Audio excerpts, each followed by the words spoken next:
Hello, students of Mary Baldwin College. Dr. Tausman coming to you live again. We're going to talk today about health psychology. Health psychology is the field of psychology where it's kind of what I do. You do research on the relationship between psychological states and physical chronic disease states per se. So you actually look at things like how stress affects your health. You look at health behavior, which is what I do with my asthma research, and you basically try to help people by understanding that psychology can actually have a big influence on one's physical health. So what I'm going to do with you here today is I've got a series of abstracts. I'm going to kind of share with you the main details of what these scientific studies did to kind of bring about the field of health psychology.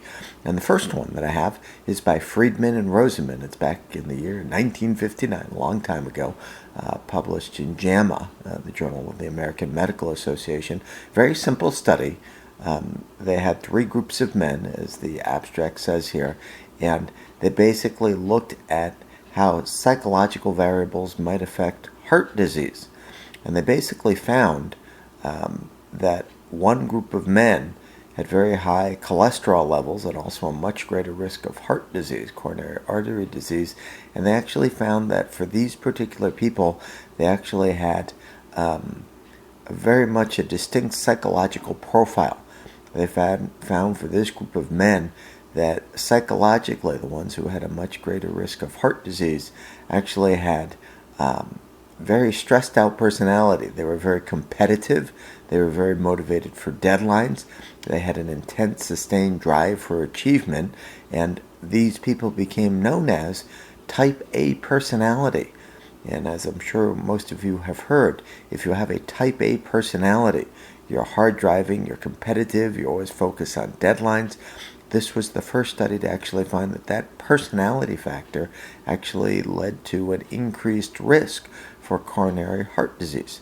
So this was called the type A personality, and this was the original research that really looked at how psychological variables like personality could actually affect a physical health disease, like heart disease. That's study number one. Study number two was a study done by, there was a whole group of researchers who were doing this. A guy named Brady was doing this, but the main study I want to share with you, and it did have a few problems, but the main idea is still good, is by Foltz and Millett.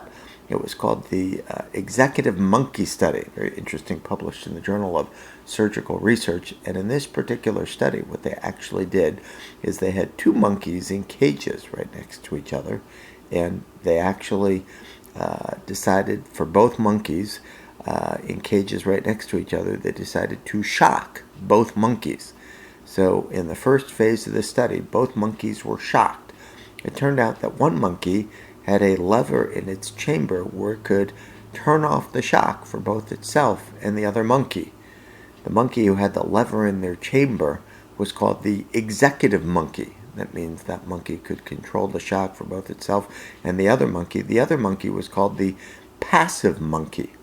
And so they started shocking both the executive and the passive, and it took about 13 trials for the executive to figure out, oh, this lever turns off the shock for both itself and the passive monkey. So that was kind of phase one of the study.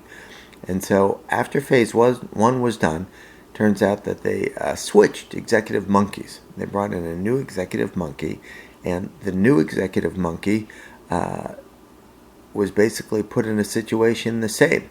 Had to learn to turn off the shock. The same passive monkey was kept. So they kept the same passive monkey, and for the passive monkey, it knew what to do about the shock, but it couldn't do anything about it. So it took the executive 13 more trials to learn how to turn off the shock for both itself and the passive monkey. But eventually, that executive did. So that was trial number two, or stage two, if you will. Finally, in phase three, another new executive monkey was brought in, and for this new executive monkey, same thing happened again. Took it 13 trials to learn how to turn off the shock, for both itself and the passive monkey. So at the end of the study, they took a look at the passive monkey, the same passive monkey for all three phases, and they found that the passive monkey actually had ulcers. And so the question was put forth, how come the passive monkey had ulcers? And the answer was considered to be very interesting. They found that the passive monkey had ulcers because it knew everything it could do to control the stress, but it had no control of it. That if you're ever placed in a situation where you have, where you know what to do, but you can't do anything about it, it's kind of the idea behind learned helplessness. And so the idea was kind of put forth here that the passive monkey knew everything to do but couldn't do anything about it, and thus actually got the ulcers. We know that ulcers are caused by a bacteria, but still I've been chatting with some of my friends in the neuroscience field, and when you're really stressed out, your immune system is weaker, and this weaker immune system could actually let ulcer formations grow. The application of this study, this is applied many times if you've ever had a job as a middle manager. Middle management people are very subject to this kind of situation because they have the responsibility of controlling everybody under them in a job, fast food, service departments, but many times they have none of the control in the way that management tells you what to do and how to do it. So this is another study dictating that the idea of psychological perspective can actually have an influence on physical health. So that's called the executive monkey study.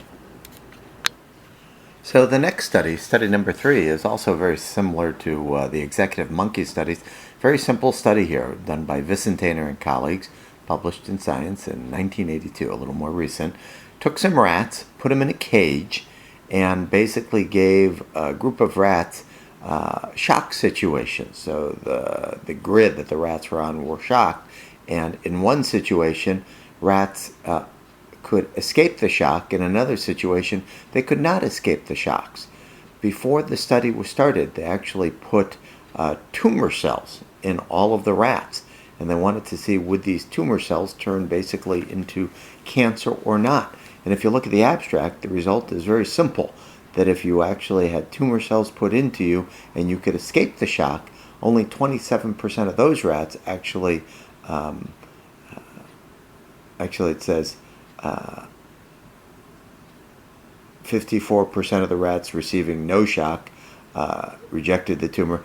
63% of the rats receiving escapable shock rejected the humor, so only 37% of the rats who could escape the shock got tumors. On the other hand, it looks like, about 73% of the rats who were getting shocked, who could not escape the shock, 73% of those rats got tumors, or got cancer, I should say. So the idea of escapable, learned helplessness, that if you have tumor cells in your body and you get in the situation where you can't escape stress, that could lead to cancer formation is certainly part of that.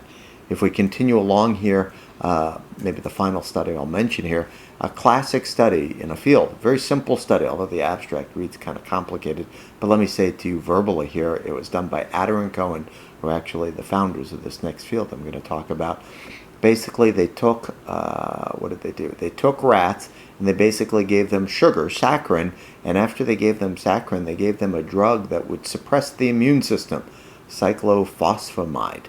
And obviously they found that when you give rats sugar and then a drug to suppress the immune system, it suppressed the immune system.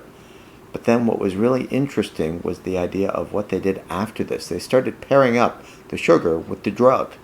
And after a number of trials, they actually found that when you just gave the sugar alone, all of a sudden the immune system became suppressed. That is called, as you probably know, classical conditioning. They basically would give the sugar and not the drug, and they'd find the immune system would drop. So the idea that you could condition the immune system was the big idea that kind of was put forth in this study. And so this led to the brand new field that we call in psychology, it's called psychoneuroimmunology.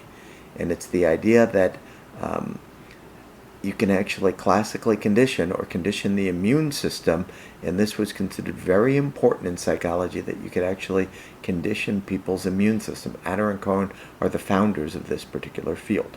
So you should maybe look up a little bit about this field of psychoneuroimmunology, and this was the classic study that demonstrated that. Maybe the last thing I'll lead you with is kind of another kind of basic idea here.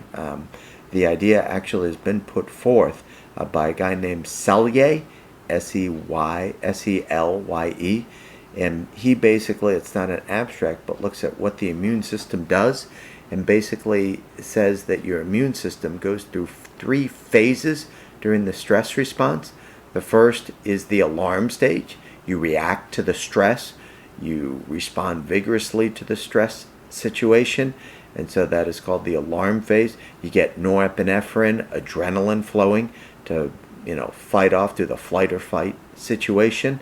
So that is called phase 1, the alarm phase. Phase 2 is called resistance. Your body continues to fight whatever is going on in terms of your world. Your norepinephrine, adrenaline continue to be secreted, and this leads to phase 3. Phase 3 is called the exhaustion phase. And in the exhaustion phase, your body has been working so hard with all this stressful information that basically you end up getting sick.